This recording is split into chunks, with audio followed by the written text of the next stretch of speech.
Hello प्यारे बच्चों, तो कैसे हो आप सब। बहुत बहुत स्वागत है आप सभी का आज की इस वीडियो में। और प्यारे बच्चों, आज की ये एक special and most demanded video class 9th का आपका संस्कृत का जो सब्जेक्ट है बच्चों, इसी के एनुअल एग्जाम यानी कि फाइनल एग्जाम 2025-26 के लिए बहुत ज्यादा इंपॉर्टेंट होने वाली है। जी हाँ बच्चों, क्योंकि जैसा कि आप सभी को पता है कि आने वाले 2-3 दिनों के अंदर ही यानी कि 13 फरवरी 2026 को, चाहे आप मॉर्निंग शिफ्ट के बच्चे हों या फिर इवनिंग शिफ्ट के, आप दोनों का ही संस्कृत का जो फाइनल एग्जाम है बच्चों, ये होने वाला है। ठीक है, अब कुछ ही टाइम में एग्जाम है, तो आपके पास में बहुत कम टाइम है बच्चों, है ना। तो कम टाइम के अंदर आपके एग्जाम की जो प्रिपरेशन है, आपकी जो तैयारी है, वो बहुत अच्छी हो सके, इस बात को ध्यान में रखते हुए आज हम लेकर आए हैं बच्चों एक most important sample question paper को, जिसे हम बहुत अच्छे से सॉल्यूशन के साथ में समझेंगे। जी हाँ बच्चों, खास बात पता है किस वीडियो की, कि हम आपको हर एक क्वेश्चन वर्ड टू वर्ड पढ़ के अच्छे से समझाएंगे, लाइन टू लाइन उसको हिंदी में भी ट्रांसलेट करके बहुत अच्छे से तैयारी करवाएंगे आपकी। और सुनो, ये अभी केवल हमारा पहला सैंपल पेपर है। हम आपके 13 तारीख से पेपर के पहले पहले, ठीक है, 13 फरवरी के पेपर से पहले पहले कम से भी कम 5 से लेकर 6 आपको हम सैंपल पेपर करवाएंगे बच्चों, और कंप्लीट सॉल्यूशन के साथ में। ठीक है, तो आने वाले वीडियोस को बिल्कुल भी मिस मत करना बच्चों। तो चलो सबसे पहले पेपर का पैटर्न समझते हैं। देखो, पेपर जो है आपका, ये तो आप सभी को पता है कि 3 घंटे का आएगा और 80 नंबर का आने वाला है ना। लेकिन पेपर का पैटर्न क्या होगा, तो देखो, पेपर की जो भी आपकी टाइमिंग है मॉर्निंग और इवनिंग की, उससे 15 मिनट पहले पेपर आपको दे दिया जाएगा पढ़ने के लिए, जिसमें आपको पेपर पढ़ना होता है। पेपर के अंदर कुल मिलाकर आपके जो है ना 19 प्रश्न होने वाले हैं। पेपर के प्रत्येक खंड का उत्तर आपको लिखना है एकदम क्रम के अनुसार, जैसे क्वेश्चन नंबर 1, क्वेश्चन नंबर 2, जितना हो सके आप क्रम के अनुसार लिखेंगे ना, तो इस बात की हाईली चांसेस होते हैं कि आपको मार्क्स एकदम करेक्ट मिलेंगे। ठीक है, इधर उधर ज्यादा ना कीजिएगा। अब बारी आती है पेपर के अंदर के पैटर्न की। तो पेपर में आपके टोटल 4 खंड होने वाले हैं बच्चों, जिसमें खंड का रहेगा अपठित अवबोधनम 10 नंबर का। इसके अंदर आपका एक ही क्वेश्चन होता है बच्चों 10 मार्क्स का। ठीक है, फिर खंड खा रहेगा बच्चों रचनात्मक कार्यम का, ये 15 नंबर का रहेगा। इसमें आपका पत्र होता है, ठीक है, इसी में आपका चित्र होता है, अनुच्छेद होता है, और हिंदी से, ठीक है, हिंदी टू संस्कृत ट्रांसलेशन भी इसी में होता है। फिर खंड का अनुप्रयुक्त व्याकरणम 25 नंबर का, यानी कि जितनी भी आपकी संस्कृत की ग्रामर है बच्चों, वो सब इसमें पूछी जाएगी। और सबसे आखिर में आता है खंड नंबर घ पठित अवबोधनम 30 नंबर का, यानी कि आपकी संस्कृत की जो बुक है, ठीक है, इसके जितने भी इंपॉर्टेंट क्वेश्चंस हैं बच्चों, वो इसमें पूछे जाते हैं। ओके, तो आज की इस वीडियो में हम 3 सेक्शन पूरे कर लेंगे, खंड का, खा और गा। बाकी घा के लिए मैं फिर से बता दूं, पार्ट 2 की वीडियो बना दूंगा। और एक चीज जिस पे आपने शायद अभी गौर नहीं किया होगा, ध्यान से सुनना, जो भी हम आपको 5 से 6 सैंपल पेपर करवाएंगे बच्चों इस नए सेशन 25-26 के, उसकी एक प्लेलिस्ट मैंने बनाई है, यहाँ पे आई बटन में वो प्लेलिस्ट आपको मिल जाएगी। उसमें जितने भी सैंपल पेपर की वीडियोज होंगी संस्कृत की, आप वहां से जाके देख सकते हैं।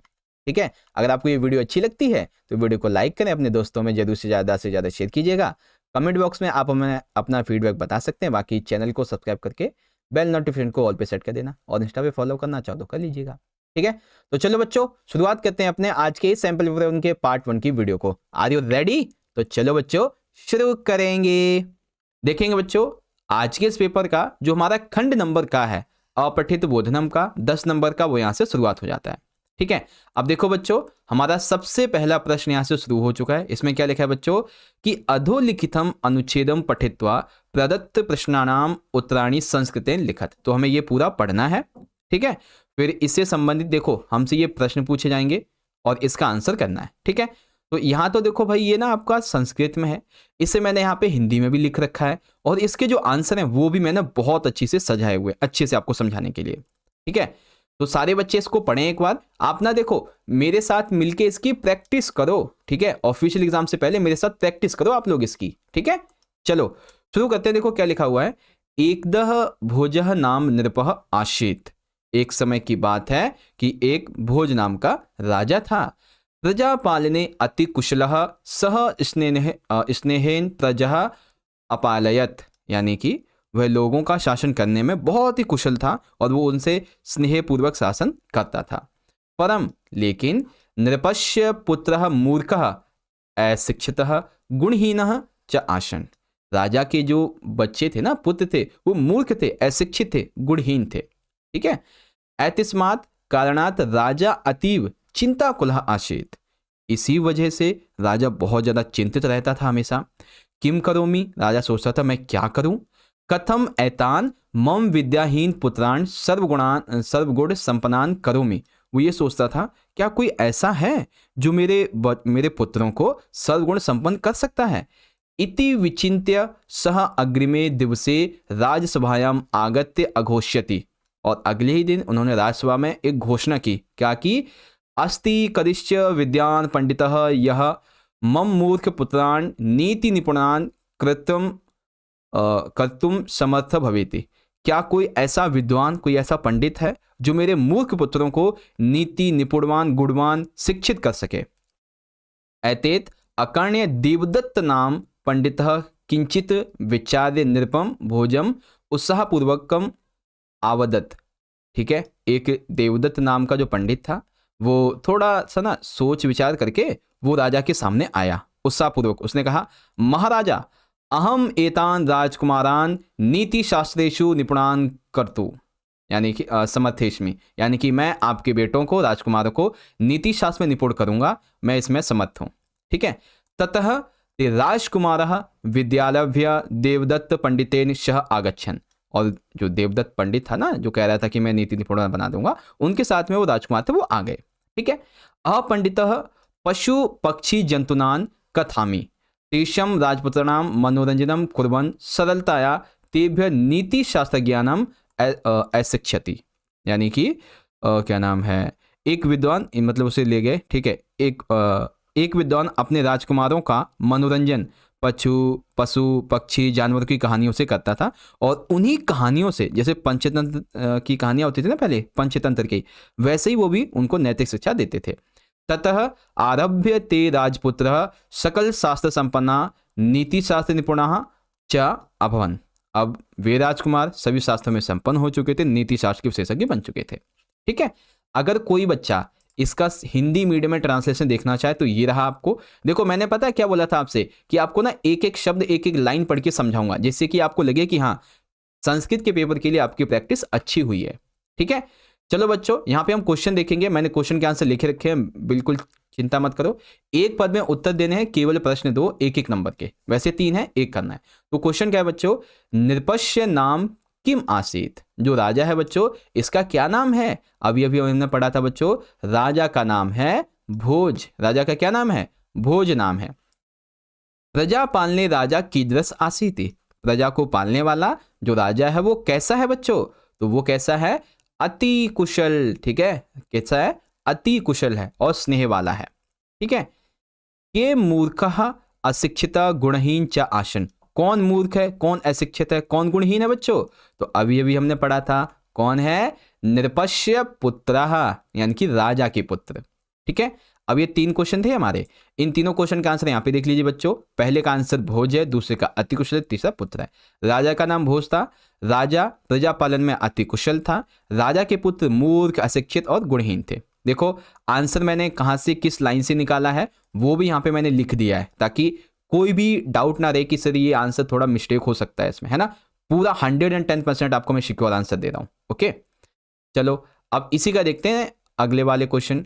अब यहाँ पे ना जो आ वाला है, इसमें पूर्ण वाक्य में उत्तर देने इनमें से 2। देखो, आपके पास ऑप्शन होगी कि इन 3 में से आप कोई 2 करें, लेकिन मेरे पास ऑप्शन नहीं है, मैं आपको तीनों करवाऊंगा। ठीक है। तो यहाँ पे आ वाला क्या है, इसमें कहा गया है नृपः राजसभायाम आगत्य किम अघोष्यति। ठीक है। तो इस क्वेश्चन का मतलब देखेंगे कि जो राजा है ना बच्चों, राजा वो जब सभा में आता है तो उसमें क्या उसने घोषणा की थी। तो अभी हमने पढ़ा था बच्चों, उसने क्या घोषणा की थी। देखो, ये रहा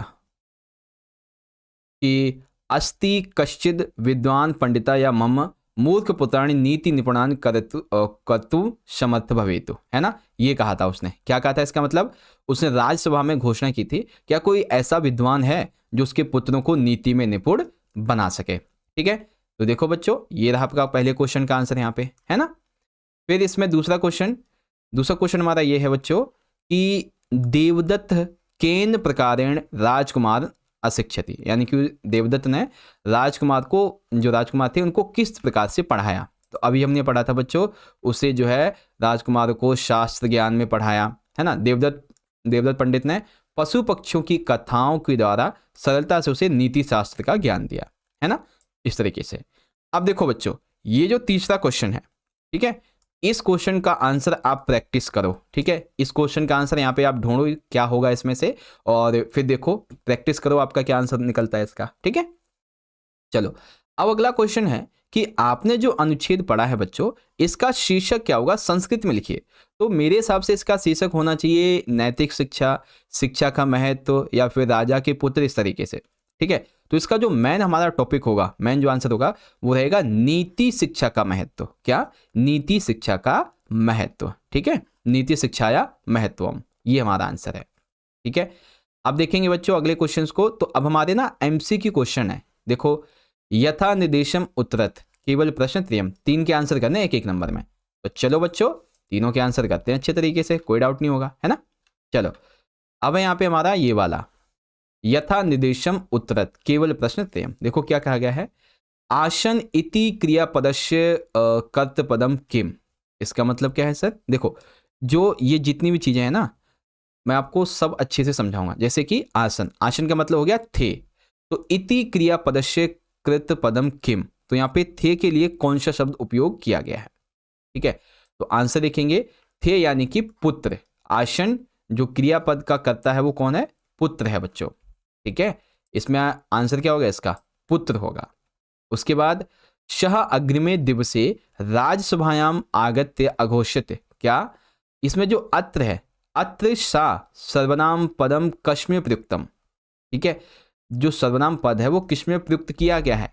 इस शब्द में, इस सेंटेंस में, तो वो है बच्चों राज्य, ठीक है। किसमें? राज्य। कहाँ चला गया? ये रहा गा वाला, ठीक।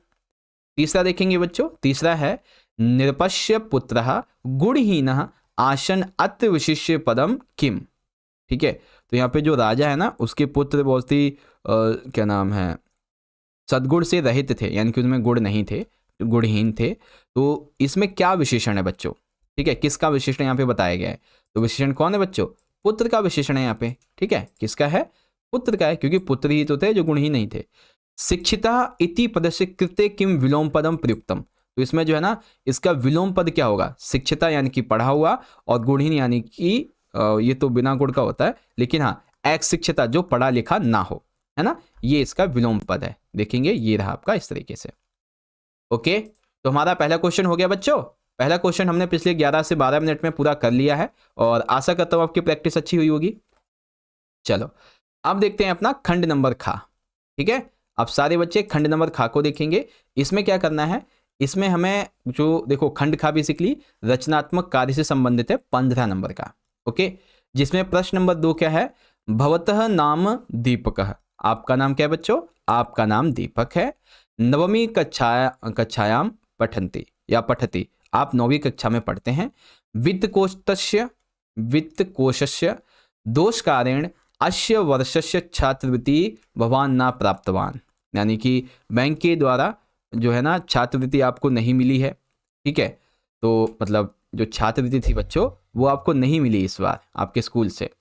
ततः शीघ्र निवारण वित्तकोशस्य प्रबंधकाय एकम पत्र लिखतु, आपको तत्काल समाधान के लिए वित्त प्रबंधन को एक पत्र लिखना है। तो कैसे लिखेंगे बच्चों वित्त को? देखो, पत्रम, सबसे पहले लिखेंगे श्रीमान प्रबंधकाय।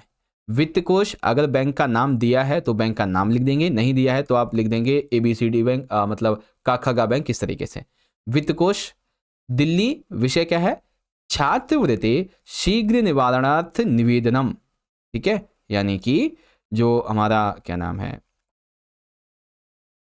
छात्रवृत्ति के शीघ्र निवारण हेतु निवेदन। महोदय, यहाँ पे पता है आप ये ऐसे लगा सकते हो, ये ना संबोधन वाचक, ये काफी अच्छा रहेगा, ठीक है। इसे लगता है कि आप आदर दे रहे हो और आपको व्याकरण का ज्ञान है, ठीक है। अहम दीपकः अस्मि, मेरा नाम दीपक है। अहम नवमी कक्षायाम पठामि, मैं कक्षा 9वीं में पढ़ता हूँ। मम छात्रवृत्ति प्रतिवर्ष वित्त कोषात् प्राप्यते, यानी कि मेरी छात्रवृत्ति हर वर्ष कोषागार से प्राप्त होती है। किंतु अस्य वर्षस्य छात्रवृत्ति अदायपि न प्राप्ता, लेकिन इस साल अभी तक छात्रवृत्ति प्राप्त नहीं हुई है। वित्त कोषस्य दोष कारण ऐसा समस्या उत्पन्न है, कोषागार की वित्त समस्या की वजह से यह समस्या उत्पन्न हुई है। मम छात्रवृत्ति ही मम अध्ययनाय अतीव आवश्यकम अस्ति, मेरे लिए छात्रवृत्ति मेरे अध्ययन के लिए बहुत ज़्यादा आवश्यक है। छात्रवृत्तेः अभावे अहम अध्ययनं सम्यक प्रकारेण कर्तुं आशक्तः अस्मि, अगर मुझे छात्रवृत्ति नहीं मिलेगी, ठीक है, तो मैं अपनी पढ़ाई सही तरीके से नहीं कर पाऊंगा, असमर्थ हूँ पढ़ाई करने में, ठीक है। अतः मम सविनयम निवेद्यते यत् मम छात्रवृत्ति शीघ्रं वितरणं क्रियातम, ठीक है। अतः मैं विनम्रता पूर्वक निवेदन करता हूँ कि मेरी छात्रवृत्ति शीघ्र अतिशीघ्र वितरित की जाए, ठीक है। धन्यवाद दीपक, इस तरीके से लिख देंगे, ओके। और बाकी ये तो मैंने छोटी सी व्याख्या लिख दी है कि ये पत्र जो है ना वो दीपक नामक के छात्र के द्वारा बैंक के प्रबंधक को लिखा जा रहा है, जिसमें उसे अपनी छात्रवृत्ति न मिलने की समस्या के शीघ्र समाधान के लिए प्रार्थना की है। पत्र में बताया गया कि छात्रवृत्ति उसकी पढ़ाई के लिए कितनी ज़्यादा जरूरी है, इस तरीके से, ओके। सो ये हो गया आपका अच्छे तरीके से। चलिए अब देखते हैं बच्चों अपने क्वेश्चन नंबर 3 को। अब 3 में क्या है बच्चों, यहाँ पे हमें एक चित्र दे दिया गया है। अब इस चित्र के हिसाब से आपको 5 वाक्य लिखने हैं, ठीक है। 5 वाक्य संस्कृत में लिखने हैं जो हमें मंजूषा दी जाएगी, ठीक है। ये रही हमारी मंजूषा। जो अभी आप वाक्य बनाएं उसमें इन शब्दों का उपयोग जरूर करें। अब जैसे कि आप देखेंगे यहाँ पे पहले आप चित्र को ना अच्छे से समझें कि इसमें क्या क्या है, ठीक है। तो ये है हमारा एक राष्ट्रपति भवन, क्या है ये, राष्ट्रपति भवन है। इसमें हमें तिरंगा दिखाई दे रहा है, कुछ लोग यानी कि गार्ड्स दिखाई दे रहे हैं, कुछ इधर की लोग तरफ जा रहे हैं वो छात्र दिखाई दे रहे हैं, पेड़ पौधे हैं, गार्डन है, फूल है ना, और बहुत सारे लोग भी हैं यहाँ पे। तो हम इसी के आधार पे कुछ वाक्य बनाएंगे, ठीक है। हमारी मंजूषा ये दी गई है, यहाँ पे एक एक करके वाक्य बनाते हैं संस्कृत में। चलो सबसे पहले मैंने वाक्य बनाया बच्चों, राष्ट्रपति भवनम अतीव विशालम अस्ति, राष्ट्रपति भवन बहुत विशाल है। अस्य उद्यानम सुंदरम वाणिज्यम च अस्ति, इसका बगीचा सुंदर और रंगीन है। फरवरी मासे पुष्पाणि फुल्लानि भवनस्य शोभाम वर्धयन्ति, फरवरी के महीने में फूल खिलकर भवन की शोभा को बढ़ा रहे हैं। विद्यालय छात्रः राष्ट्रपति भवनम आगच्छन्ति, विद्यालय के छात्र राष्ट्रपति भवन आते हैं, दिखाई दे रहे हैं। विदेशी जनः उद्यानस्य शोभाम दृष्टः आनंदम अनुभवन्ति, विदेशी लोग जो हैं वो उद्यान की शोभा देखकर आनंद का अनुभव कर रहे हैं। राष्ट्रपति भवनस्य उद्यानम विशालम सुगंधयुक्तम च अस्ति, राष्ट्रपति का भवन बहुत ही विशाल और सुगंधित है। चित्रे वाणिज्यत्यानि पुष्पाणि दृश्यन्ते, चित्र में रंग बिरंगे फूल दिखाई दे रहे हैं। छात्रा गौरवम अनुभवन्ति, छात्र इस दृश्य को देखकर गौरव अनुभव करते हैं। जब आपको राष्ट्रपति भवन दिखता है तो आपको गौरव, आपको गर्व होता है कि हाँ मैंने राष्ट्रपति भवन देख पाया, ठीक है, इस तरीके से, ओके। चलो अब इसमें हमारा अथवा वाला भी दिया गया है। अब अथवा में क्या है कि हमें मंजूषा दी गई है ये वाली, ठीक है। इसको उपयोग करके हमें क्या करना है, रक्षाबंधन के ऊपर एक अनुच्छेद लिखना है, ठीक है। तो देखो बच्चों अनुच्छेद तो जो है ना वो आपको इस तरीके से पैराग्राफ में लिखना होगा, ठीक है। पैराग्राफ में कम से कम 5 से 7 सेंटेंस को बनाते हुए, लेकिन आपको ना मैं सेंटेंस के हिसाब से बताऊंगा, आप उसको जोड़ देंगे तो आपका अनुच्छेद बन जाएगा, ठीक है। तो चलो यहाँ पे मैं बनाता हूँ इसको अच्छे तरीके से। देखो मैंने कुल मिला के 8 सेंटेंस लिखे हैं। इन्हीं सेंटेंस को जैसे मैंने यहाँ पे ये जो है ना ऐसे लिख रखा है, आप ये यहाँ से शुरू ना करके यहाँ से शुरुआत करें, ठीक है। इसको यहाँ से शुरुआत ना करके यहाँ से शुरुआत करें, यानी कि एक पैराग्राफ जैसे होता है ना लाइन टू लाइन, इस तरीके से वैसे करना है, पॉइंट में नहीं लिखना है आपको जब अनुच्छेद बोला गया है, ठीक है। तो मैंने लिखा है बच्चों, रक्षाबंधनम हिंदूनाम पवनः उत्सवः अस्ति, रक्षाबंधन हिंदुओं का पवित्र पर्व है। अस्मिन् दिने भगिन्ये भ्रातव्य रक्षा सूत्रम बांधयन्ति, इस दिन बहनें अपने भाइयों को रक्षा सूत्र बांधती हैं, जिसे हम राखी कहते हैं। भगिनी स्वकर्मस्य कल्याणम प्रार्थना करोति, बहन अपने भाई के कल्याण की प्रार्थना करती है। अग्रज भगिनी उपहारम ददाति, बड़ा भाई जो होता है ना वो अपनी बहन को उपहार देता है, कोई भी भाई हो छोटा बड़ा वो बहन को उपहार देता है इस दिन। रक्षाबंधनस्य महत्वम अतीव विशालम अस्ति, रक्षाबंधन का महत्व बहुत ही बड़ा है। ऐसा उत्सव स्नेहस्य प्रतीक अस्ति, यह पर्व प्रेम का प्रतीक है। मितष्णानि खाद्य पदार्थानि च गृहेषु निर्मीयन्ते, घरों में मिठाइयाँ और पकवान बनाए जाते हैं। रक्षाबंधनम बंधुत्वस्य उत्सवः इति कथ्यते, रक्षाबंधन को भाई बहन के प्रेम का पर्व भी कहा जाता है बच्चों। ठीक है, इस तरीके से आपको ये करना था, बहुत ही सिंपल है। मे बी अब आपको यहाँ पे समझ में आ गया होगा बच्चों, है ना। चलो अब देखते हैं इसका अगला वाला प्रश्न। अब है चौथा प्रश्न। इसमें क्या कहा गया है बच्चों, इसमें हमें ना ये कुछ जो है ना 6 वाक्य दिए गए हैं। इन 6 वाक्य को हमें संस्कृत में जो है ना अनुवाद करना है, कुल 5 को। ठीक है, किन्हीं 5 को संस्कृत में अनुवाद करना है। तो चलो इसको भी अनुवाद कर देते हैं। देखो पहला हमारा क्या था बच्चों, सबको संस्कृत पसंद है, तो क्या बोलेंगे, सबको बोलते हैं सर्वेभ्य। ठीक है, पसंद को बोलते हैं रोचते, तो सर्वेभ्य संस्कृतम रोचते, सभी को संस्कृत पसंद है। नदी के दोनों ओर वृक्ष हैं। ठीक है, तो है को बोलते हैं संति, वृक्ष है को वृक्षा बोलते हैं। नदी के दोनों ओर यानी कि नदी द्यो रूपर ही, नदी के दोनों ओर वृक्षा संति, इस तरीके से। लड़का कलम से लिखता है, तो लिखता है को लिखेती लिखेंगे क्योंकि एक वचन है। ठीक है, और लेखनीय यानी कि कलम से लिखता है। लड़का को बालकः लिखेंगे, तो बालकः लेखनीय लिखती।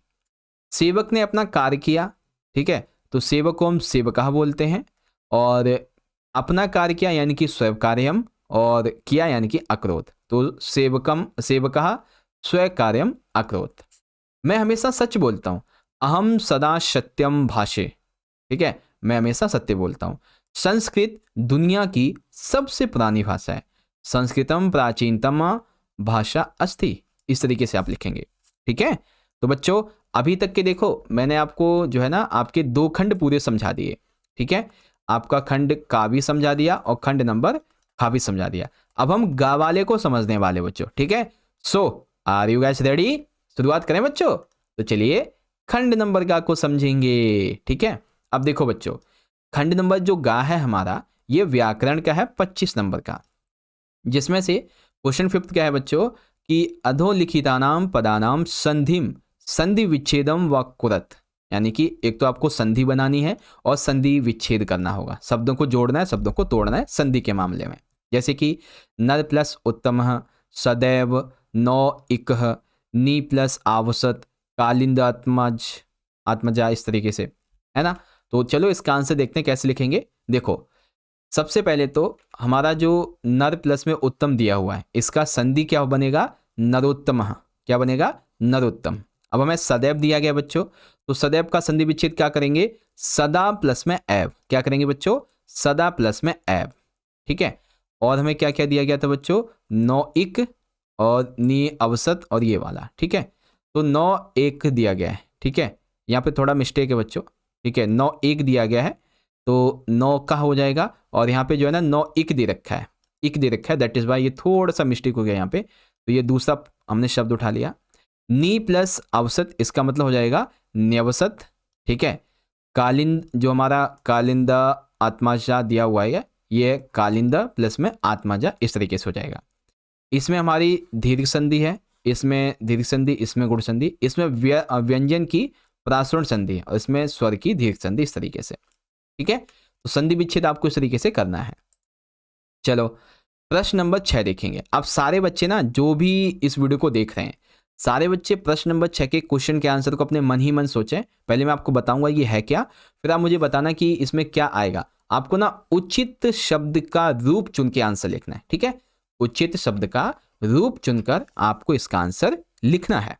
तो चलो उचित शब्द को चूज करते हैं और लिखते हैं इसके आंसर को। देखो सबसे पहला है बच्चों, अहम डैश दुहिता अस्मि, यानी कि मैं जो हूं ना एक माता की पुत्री हूं। ठीक है, लेकिन कैसी, निर्धन माता की पुत्री। यहाँ पे निर्धन के लिए, निर्धन माता के लिए कौन सा शब्द उपयोग होगा बच्चों? ठीक है, निर्धन माता के लिए इसमें से कौन सा शब्द हमारा उपयोग होगा बच्चों? निर्धन मात्रे। क्या होगा? निर्धन मात्रे। क्योंकि बच्चों देखो, ये एक तो ये स्त्रीलिंग है, ठीक है, और इसमें सप्तमी जो विभक्ति है इसका उपयोग किया गया है। ओके, एक काम करता हूं, आपको ना आंसर दिखाता हुआ चलता हूं, ठीक है। ये देखो बच्चों, ये रहे आपके आंसर, है ना। तो ये क्या बच्चों? निर्धन मात्रे यहाँ पे उपयोग होगा, क्योंकि सप्तमी विभक्ति है, एक वचन है ये, और ये स्त्रीलिंग है, इसलिए निर्धन माता। फिर देखेंगे बच्चों, हमारा सेकंड वाला क्वेश्चन क्या कहता है? मल्लिका डैश गता, यानी कि जो मल्लिका है वो गई, कहाँ गई थी बच्चों? कहाँ के लिए गई थी? तो इसमें ना जो मल्लिका गई है वो कहाँ गई थी? धर्म यात्रा के लिए गई है। अब धर्म यात्रा के लिए कौन सा शब्द उपयोग होगा बच्चों? इसमें से धर्म यात्राया, ठीक है। ये क्यों उपयोग होगा बच्चों? इसका भी जवाब सुनो। देखो, धर्म यात्राया इसलिए उपयोग होगा क्योंकि ये षष्ठी विभक्ति है और एक वचन है, और धर्म यात्रा स्त्रीलिंग के रूप में उपयोग किया जा सकता है, ठीक है। दैट इज वाई हमारा ये आंसर होगा। फिर देखते हैं बच्चों हमारा अगला क्वेश्चन, जनः डैश किम किम ना कुर्वन्ति, यानी कि लोग जो होते हैं ना वो क्या क्या नहीं करते हैं। किस लिए क्या क्या नहीं करते बच्चों? पेट भरने के लिए। तो पेट भरने के लिए इसमें से कौन सा शब्द उपयोग करेंगे बच्चों? पेट भरने के लिए जल्दी से बताएंगे। ठीक है, वेरी गुड। पेट भरने के लिए यहाँ पे आएगा आपका उदर पूर्णाया, ठीक है, उदर पूर्णाया। अब ये उपयोग क्यों होगा बच्चों? क्योंकि देखो, ये इसलिए उपयोग होगा क्योंकि ये है चतुर्थी विभक्ति और एक वचन, लेकिन ये नपुंसकलिंग में है, ठीक है, नपुंसकलिंग में, इसलिए। अगला यहाँ पे हमारा चौथा क्वेश्चन, वृक्षा डैश पठंती। यहाँ पे पतंती लिखा हुआ है क्या? हाँ ठीक है, पतंती। पठंती मतलब पढ़ना होता है, पतंती मतलब पत्तों के गिरना होता है, ठीक है। तो वृक्ष जो है उससे जो है ना गिरता है। क्या गिरता है बच्चों? ठीक है, इसमें से हम बोलेंगे क्या गिरता है बच्चों? तो वो गिरता है जल बिंदवः। क्या गिरता है? जल बिंदवः। ऐसा क्यों? ऐसा इसलिए क्योंकि ये ना प्रथम विभक्ति है हमारी और बहुवचन है, और जल बिंदु एक पुल्लिंग रूप है, ठीक है।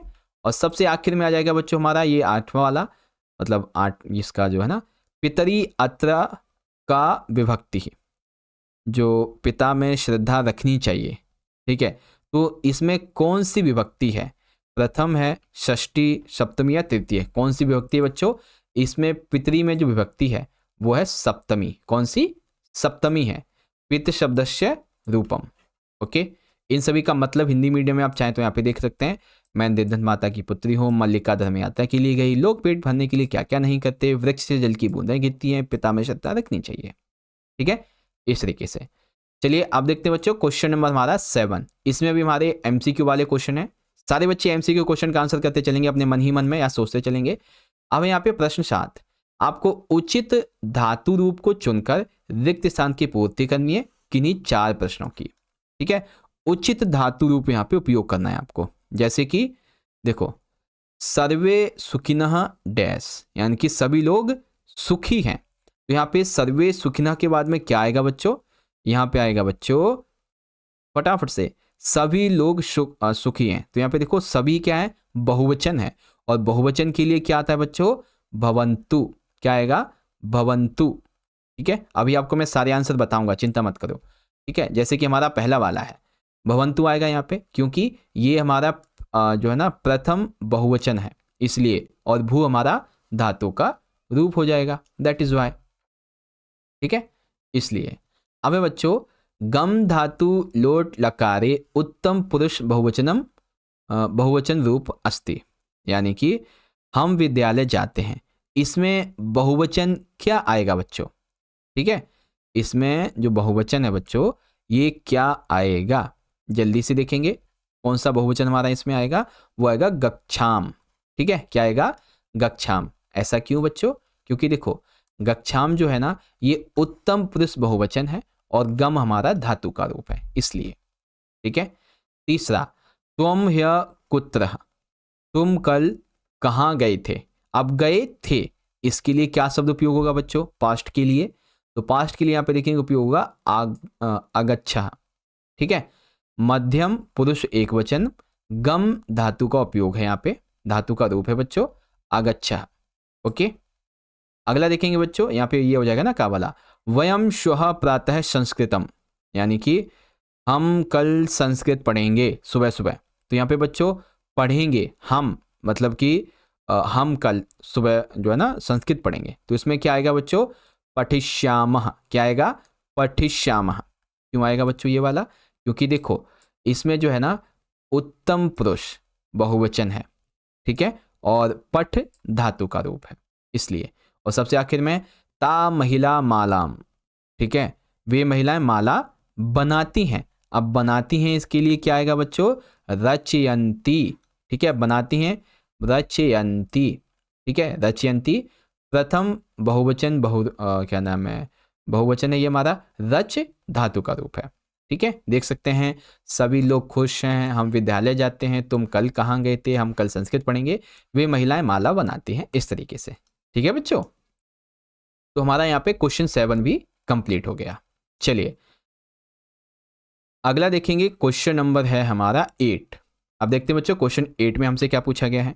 8 में कहा गया है, कारक उपपद विभक्तिम आश्रित्य विकल्पेभ्य उचित पदानि चुनता, यानी कि इसमें जो है ना आपको कारक के उपपद विभक्ति के हिसाब से आपको उचित पद को यहाँ पे चुनना है, ठीक है। जैसे कि बालह डैश विभेति, बालक जो है ना वो सिंह से डरता है, बालक सिंह से डरता है। तो सिंह के लिए जो पंचमी विभक्ति होगी वो कौन सी रहेगी, वो हमें बतानी है, ठीक है। तो जो पंचमी विभक्ति होगी बच्चों वो होगी सिंहात, ठीक है, कौन सी, सिंहात। फिर अगला, धर्मेण डैश ना शोभते, यानी कि बिना धर्म के व्यक्ति को क्या शोभा नहीं देता, ठीक है। तो देखो बिना धर्म के व्यक्ति जो हैं वो क्या नाम है, उनकी शोभा नहीं देता, क्या शोभा नहीं देता, हीन, ठीक है, ये जो है ना आपका हीन हो जाएगा। एक सेकेंड, इस क्वेश्चन का मतलब शायद मैंने थोड़ा सा इधर उधर बता दिया। देखो धर्मेण डैश ना शोभते, यानी कि जो धर्म के लोग होते हैं ना उनको क्या शोभा नहीं देता है वो हमें पहचानना था दरअसल। तो हीन यानी कि कुछ गलत कार्य शोभा नहीं देते हैं जो धर्म के व्यक्ति होते हैं। सह निवेद्यति गुरु चतुर्थी, यहाँ पे क्या करना है कि हम ना गुरु को निवेदन करते हैं, तो इसमें गुरु के लिए चतुर्थी जो हमारी विभक्ति है उसको उठाना है यहाँ से, ठीक है। तो उसके लिए कौन सा आएगा बच्चों, उसके लिए क्या आएगा, गुरुवे, चौथी विभक्ति गुरु की क्या हो जाएगी, गुरुवे हो जाएगी, ठीक है। फिर देखो बच्चों यहाँ पे हमारा है ये वाला चौथा प्रश्न, डैश हीनः पशुभिः समानः, यानी कि किसके बिना विद्या के बिना जो मनुष्य है वो भी पशु के समान है, विद्या के बिना मनुष्य भी पशु के समान है। तो यहाँ पे जो विद्या है बच्चों इसके लिए तृतीय विभक्ति कौन सी होगी हमारी, ठीक है, तृतीय विभक्ति हमारी कौन सी होगी इसमें से, विद्या, ठीक है, कौन सी होगी बच्चों, विद्या, गा वाली हो जाएगी हमारी, ठीक है, ये वाली तृतीय विभक्ति हो जाएगी। फिर देखो यहाँ पे हमारा अगला क्वेश्चन, डैश निकषा वृक्षा सन्ति, यानी कि राजमार्ग पर जो है ना क्या है, एक वृक्ष है। तो राजमार्ग के लिए द्वितीय विभक्ति का कौन सा शब्द होगा बच्चों इसमें से, द्वितीय विभक्ति का राजमार्गे, क्या होगा बच्चों, राजमार्गे। आपको मैं सारे क्वेश्चन के आंसर दिखा देता हूँ एक बार में। ये देखो पहले के लिए सिंहात है और बालक सिंहत विभूति, बालक सिंह से डरता है, और ये क्या पंचमी विभक्ति है, अपादान कारक है। अब यहाँ पे देखो धर्मेण हीन नरह ना शोभते, ठीक है, जो वो होते हैं ना बिना धर्म के व्यक्ति उनको शोभा नहीं देता, ठीक है, इसमें हीन आएगा क्योंकि तृतीय व्यक्ति करण कारक है। शह गुरुवे निवेदयति, तो इसमें गुरुवे आएगा क्योंकि चतुर्थी व्यक्ति संप्रदान कारक है। ऐसे ही विद्या के लिए है, ऐसे राजमार्ग के लिए है। ओके बच्चों, तो सेम इसी तरीके से आपको जैसे एग्जाम में क्वेश्चन आएगा ना ऐसे आपको व्यक्ति पहचाननी होगी। ओके, ये आपको लिखने की जरूरत नहीं है, ये तो मैं आपको प्रैक्टिस के लिए बता रहा हूँ। सिंपल सा आपको बस ऑप्शन चूज करना होगा इसमें से कौन सा सही है। ये मत सोच लेना कि आपको ये सब लिखना पड़ेगा, नहीं, आपको बस ऑप्शन चूज करना होगा कि कौन सा सही है कौन सा, बस। बाकी तो मैंने आपको समझाने के लिए ये दिया हुआ है सारी चीजें। ओके चलो अब देखेंगे अपना अगला प्रश्न, प्रश्न नंबर 9, ठीक है, प्रश्न नंबर 9 है हमारा ये। चलिए सॉल्व करते हैं। प्रश्न नंबर 9 क्या कहता है, एक सेकेंड। रेखांकित पदेषु प्रकृति प्रत्ययम विभाज्य संयोज्य व लिखत केवल प्रश्न त्रयम, यानी कि इसमें से किन्हीं 3 का आंसर करना है। और ये है क्या बच्चों, इसमें ना रेखांकित पद हैं, ठीक है, या तो रेखांकित पद कह लीजिए या फिर संयोज्य पद है, वो उसको ना आपको लिखना है, ठीक है। प्रत्यय उसका क्या बनेगा और जो प्रत्यय तोड़ के लिखा गया उसका शब्द क्या निकलेगा। जैसे कि प्रक्षाल्यप है, ठीक है, तो इसका क्या निकलेगा। ओके, अब यहाँ पे कुछ और शब्द हैं, ये जैसे इनमें से सही का क्या निकलेगा, ठीक है। तो ऐसे ही करना है कि हमें ना एकदम चूज करना है कि कौन सा ठीक होगा। जैसे कि हमारा पहला वाला है बच्चों, माता वस्त्रम प्रक्षाल प्लस ल्यप भोजनम पचती, यानी कि माता जो है वस्त्र धो करके भोजन को पकाती है। तो यहाँ पे जो हमारा ये शब्द है प्रक्षाल प्लस ल्यप, इसके लिए हमारी जो प्रत्यय संयोज्य है वो कौन सा होगा बच्चों, ठीक है। प्रत्यय संयोज्य इसमें से कौन सा होगा, प्रक्षाल्य, खा वाला, ठीक है। अब ये क्यों होगा बच्चों, देखो ये इस तरीके से होगा, दिखाता हूं आंसर। प्रक्षाल्य, प्रक्षाल्य प्लस में ल्यप, प्रक्षाल्यति धातु का रूप है जिसका अर्थ होता है धोकर, इसलिए हमारा ये वाला होगा, ठीक है। फिर है हमारा बालकः पुस्तकानि अनेतुम आपणम गच्छति, यानी कि बालक पुस्तकें लाने के लिए कहाँ गए हैं, बाजार गए हुए हैं, ठीक है। तो यहाँ पे देखो जो हमारा ये है ना आपणम, इसके लिए हम क्या उपयोग करेंगे बच्चों, आपणम की जगह पे नहीं आपणम नहीं, आनेतुम, ठीक है। इसके लिए हम क्या उपयोग करेंगे बच्चों, इसके लिए हमारा क्या उपयोग होगा, इसके लिए उपयोग होगा अनीतुमुन, ठीक है, अनीतुमुन, ये वाला गा वाला उपयोग होगा बच्चों, ठीक है। अब कैसे होगा गा वाला उपयोग, तो देखो अनितुम के लिए आ प्लस नी प्लस तुमुन, नी धातु का रूप है जिसका अर्थ होता है लाने के लिए, दैट इज वाई आनेतुम यहाँ पे इसके लिए ये उपयोग होगा, ठीक है। फिर है बच्चों यहाँ पे हमारा अगला, शिष्य गुरुम डैश उपविशति, यानी कि शिष्य गुरु को डैश करके बैठते हैं, तो क्या करके बैठते हैं, प्रणाम करके बैठते हैं। तो यहाँ पे प्रणाम के लिए कौन सा शब्द होगा या फिर नमन करने के लिए कौन सा शब्द उपयोग करेंगे बच्चों, तो इसमें जो शब्द होगा, ठीक है, नम जमा में कत्वा, ठीक है, कौन सा, नम जमा कत्वा, ये वाला उपयोग होगा हमारा। इसका मतलब क्या हो जाएगा, नमित्वा, ठीक है, ये हो जाएगा नमित्वा, नम धातु का रूप है जिसका अर्थ होता है प्रणाम करके। ओके, फिर यहाँ पे अगला है बच्चों हमारा, मल्लिका तु धर्मयात्री गम प्लस क्वत, यानी कि वो जो मल्लिका है ना वो धर्म यात्रा के लिए गई, तो गम जमा क्वत जो है इसका हमारा प्रत्यय संयोज्य क्या बनेगा बच्चों, तो वो बनेगा गत, क्या बनेगा, गता गता गता गता, ये बनेगा हमारा, ठीक है। दिखा देता हूँ, गता बनेगा, गम जमा क्वत का, गम धातु का रूप है जिसका अर्थ होता है गई, और इन्हीं का हिंदी मीनिंग आप देखना चाहें तो आंसर के बाद में भरने के बाद हमारा हिंदी मीनिंग ये बैठेगा बच्चों, ठीक है। So at this time I hope आपको समझ में आ गया होगा। ओके, तो इस तरह से प्यारे बच्चों आप सभी ने मेरे साथ मिलके आज की इस वीडियो में क्लास 9th के अपने संस्कृत के फाइनल एग्जाम के लिए एक जो मोस्ट इंपॉर्टेंट सैंपल पेपर है ये यहाँ पे पूरा कर लिया है, ठीक है। अभी देखो यहाँ पे मैं आपको फिर से बता दूं, अभी हमने ना खंड का, खा और गा, ठीक है, ये 3 खंड पूरे किए हैं, खंड गा के भी 1-2 क्वेश्चन बच गए हैं। तो अब जो खंड घा आपका बच गया है, जिसमें आपकी जो बुक होती है इसके जितने भी इंपॉर्टेंट क्वेश्चंस हैं वो इसके अंदर होंगे, तो इसके लिए मैं पार्ट 2 की वीडियो बना दूंगा बच्चों।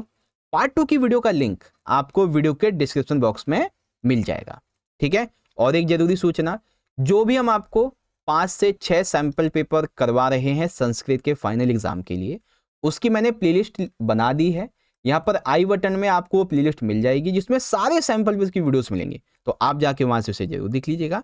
बाकी आप सभी को वीडियो अच्छी लगी है तो वीडियो को जरूर से लाइक कीजिएगा, ठीक है। वीडियो अच्छी लगी है तो वीडियो को जरूर से लाइक करें, अपने दोस्तों में जरूर शेयर करें, कमेंट में आप हमें अपना फीडबैक बता सकते हैं, और आप चाहें तो मुझे इंस्टा पे फॉलो भी कर लीजिएगा, ठीक है। सब्सक्राइब करके बेल नोटिफिकेशन को ऑल पे सेट करना है ताकि जब भी हम कोई भी नई वीडियो डालें 9वीं क्लास की तो आप तक वो पहुंच सके। तो चलो बच्चों, मिलते हैं आपसे अगले सेशन में अगली वीडियो के साथ इसी पेपर के पार्ट 2 की वीडियो में। तब तक के लिए आप सभी पढ़ते रहो, ख्याल रखो अपना, बहुत बहुत धन्यवाद। जय हिंद, जय भारत, वंदे मातरम।